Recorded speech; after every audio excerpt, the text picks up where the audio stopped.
Have you ever wondered what human flesh tasted like?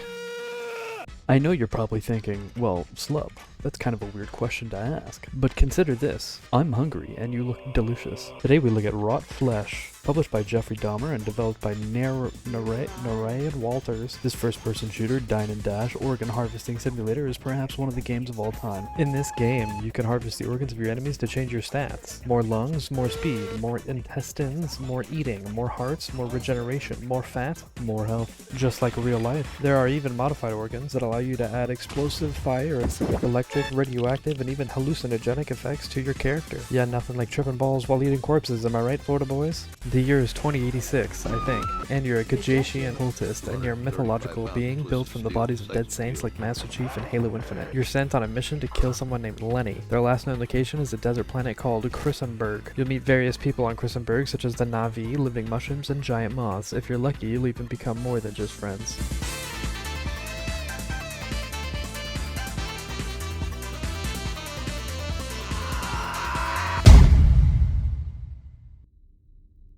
Hey guys, Slup here. Welcome back. We start the game by just eating this poor soul's corpse and stealing his organs. There's a steep learning curve, bullets are faster, but don't worry. With enough lungs, we can be faster than bullets. There's some unique weapons in this game other than shotguns, SMGs, and grenade launchers. The saber-tooth gun is a fleshy, blood-sucking rifle that uses your organs as modifiers. Similar to the days of old, you can now use your bubonic plague as a weapon. If you want, you can mix your body with different organs to become Avatar the Last Crackhead. There's also this elephant gun. The other mechanic of this game is a drug called Killfuck, which slows down time and will be your best friend. Without it, I would have died at least 300 times, more than I already have.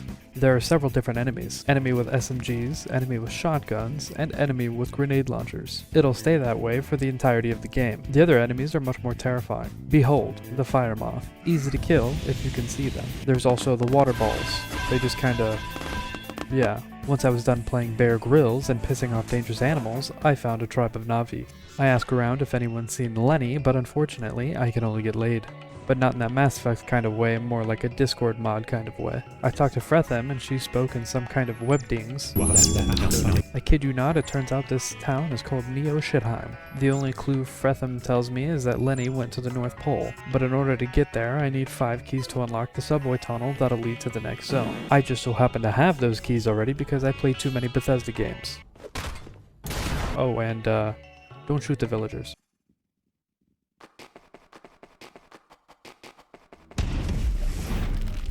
I should call her.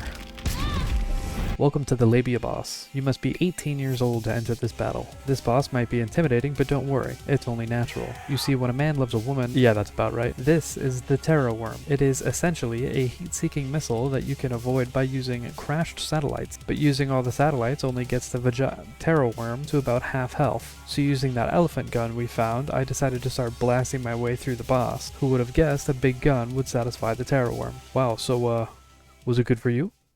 Do not play this game with the lights off. Welcome to Neo-Rata. This city is half in the trees and half underground. It's also half Orvian and half Brian, and it's half Na'vi and half Mushroom. I don't understand the theme, and I also don't understand where I was supposed to go, which is why I have 7 more hours on this hour-long game. Since I got lost, I decided to do some side quests, like helping this poor man survive his failing lungs by giving him an iron lung. The best part about this quest is that the iron lung you find has negative health regeneration, something that we can handle but our quest giver cannot. So like a proper RPG playthrough, I gave him the lung, and he died. I also slept with Kroish, who's an arms dealer, and because I rocked their world, they gave me a gun, as you do. I also found this person's cat, but unfortunately for them, I saw an achievement that I wanted.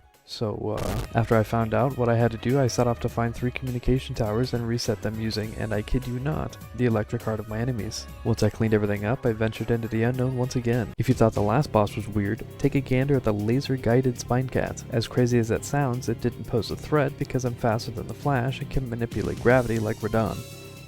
Now that we're in the North Pole, I can find and kill Lenny, which should be easy because there's no one around.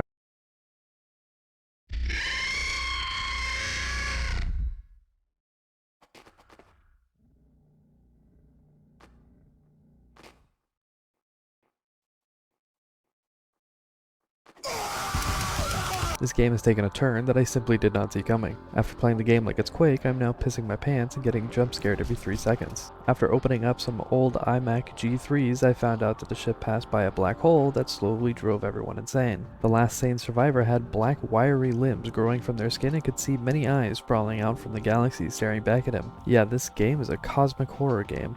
Turns out they're called Nautilus, and they work just like the Necromorphs from Dead Space. I don't think I've ever played a game that made my hair stand up. I don't normally play scary games, but this entire sequence made me feel on edge, and I hate replaying it. After I change my underwear, I find Lenny sitting in the middle of the room with a minigun, and instead of fighting us immediately, they say, "Fire when ready." So not only am I now nervous that this boss is going to obliterate me because of how cocky they are, I'm not sure I brought the right weapons. But it occurred to me that I had an ample stash of killfuck.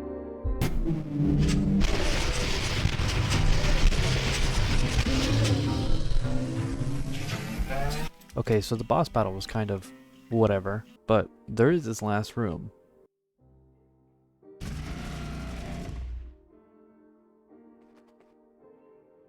Nope, okay, that's it. Alright, whatever.